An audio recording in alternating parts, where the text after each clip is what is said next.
Dobrý den. Ráda bych se dneska zmínila o dvou tématech. První téma stinné stránky.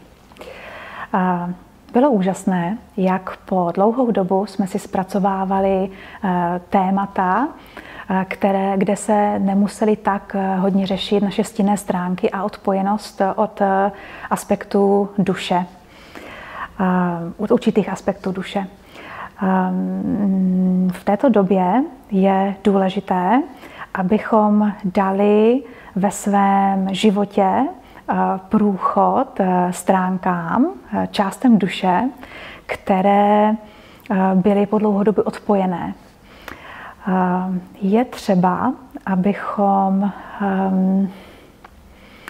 si všimli aspektů, například v rodině, pokud máme nějakého člověka, který je psychicky nemocný, nebo který byl psychicky nemocný, nebo jestli máme ve své rodině lidi, kteří spáchali sebevraždu, tak je třeba, abychom se spojili s částí své duše, která rezonuje s tímto traumatem, které často je spojené s námi osobně. A uznali tento aspekt, který po dlouhou dobu tady na Zemi nepotřeboval být zpracováván, protože lidé často řešili války, řešili to, že musí tady hlavně být pro děti a vychovávat děti a mohou se odpojit od svého osobního štěstí, což bylo z určitého ohledu v pořádku. Nicméně teď je důležité, abychom se věnovali aspektům duše, které chtějí být projeveny. Potřebujeme se spojit s emocemi, které v rodině nebo ve společnosti obecně jsou potlačené. Lidi je nechtějí vidět. A právě my, lidi, kteří se otevíráme spirituálně, tak je potřeba, abychom uznali tyto aspekty, abychom se jimi zabývali, ale abychom u toho příliš dlouho nezůstali. Abychom je uznali, abychom se tím nenechali příliš vyvést z rovnováhy, protože to není, oni je nechtějí. Oni chtějí, abychom je přijali, abychom si uvědomili, že i když tady na Zemi nebude žádný člověk, který nás přijme s tímto aspektem, který je velmi nespolečenský, za který je potřeba se stydět, tak tyto aspekty chtějí, abychom si jich všimli, abychom si třeba poplakali nebo vyvstekali se, když jsme se spojili s tímto aspektem, a abychom tu energii, tu část duše nechali sebou projít.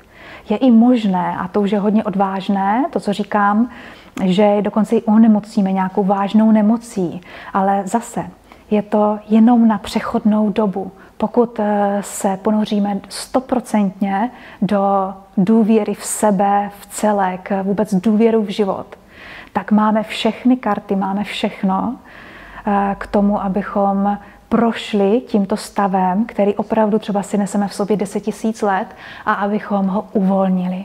A abychom uznali důležitost tady těchto stránek, této kvality duše, protože poté, co projdeme touto temnotou, poté, co zpracujeme tyto emoce, upravíme svůj jídelníček, protože často to se od nás chce, abychom jedli zdravě, abychom jedli takzvaně živou stravu, aby opravdu 95% té naší stravy byla čistá, tak poté můžeme projít temnotou do světla a dojdeme do stavu ukotvení se v sobě, dojdeme do stavu takové síly a čistoty, do takzvaného kristovského já, do kristovského vědomí, které je tady na Zemi potřeba ukotvit, a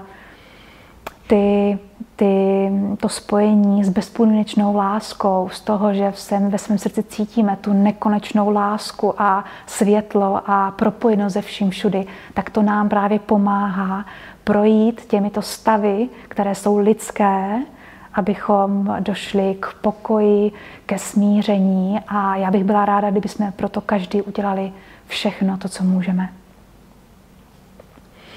To je jedna věc, o které jsem se tady chtěla zmínit.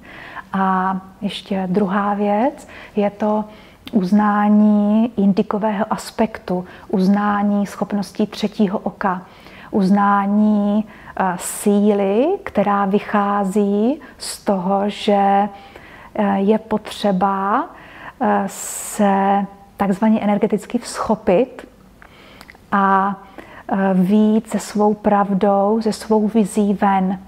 Ono to je ještě něco jiného, než to kristovské já, o kterém jsem mluvila. Je to pouze jeden odstín a jak víme, že vlastně třetí oko souvisí s indigovou barvou a to znamená, a indigová barva je součást nebo je sloučenina všech těch nižších barev od červené po světle modrou. A ten indigový aspekt nám zajistí, abychom v této době, v roce 2016 a dále, abychom přijali tu sílu třetího oka, kdy jsme schopni, pokud jsme s ní spojení, vystoupit z davu a říct svoji pravdu bez emocí, bez toho, abychom chtěli někoho měnit.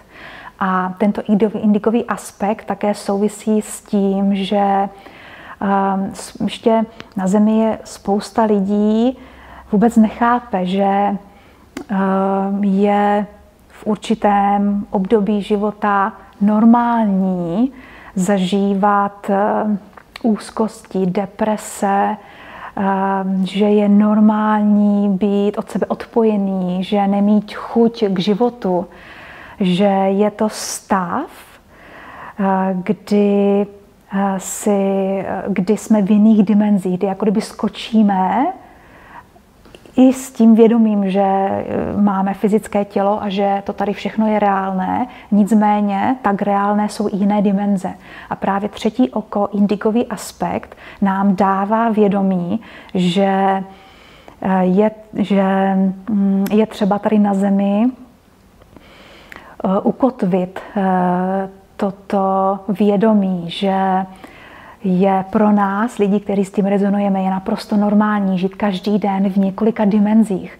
A dokonce, že si oddechneme, když pro ty lidi, pro které to není tak běžné jako pro nás, takže když oni se v té chvíli spojí se všemi dimenzemi, takže my si oddechneme, protože v té chvíli dojde ke stavu, kdy se všichni cítíme dobře, protože nikdo se necítí dobře, když je naladěný pouze na určitý aspekt. Vlastně, když nejsme naladěni na těch více dimenzích, tak jsme jako děti.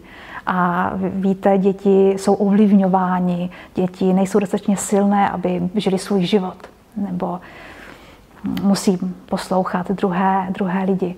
A chtěla bych, aby indikoví jedinci, aby lidé, kteří se běžně nacházejí ve více dimenzích, aby pomáhali ukotvit toto vědomí, že je spíše normální žít ve všech dimenzích, a protože to je všem lidem blízké, nebo aspoň těm lidem, kteří nemají toto nastavení, tak aspoň v těch aspektech života, kdy se potřebují spojit s těmato více dimenzema.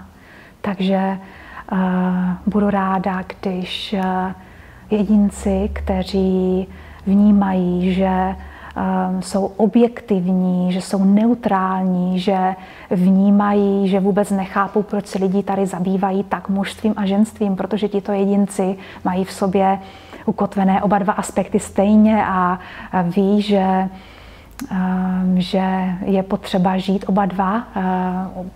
obě dvě energie, jak jingovou, tak jangovou. Jedinci, kteří, když se narodili, tak ví, že jsou králi a královnami a vůbec nechápou, proč je tak jejich rodiče, když byli malí, neviděli. Takže budu ráda, když všichni s kým to rezonuje, kdo poslouchá tento spot, tak když přijmeme tuto svoji sílu a půjdeme dál. Děkuji za pozornost.